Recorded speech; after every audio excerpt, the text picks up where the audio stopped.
Wah, baru tahu nih teman-teman, ternyata ada sapi yang tidurnya ngorok.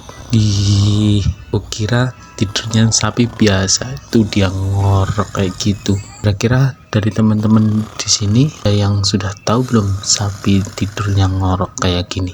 Tulis dong di kolom komentar.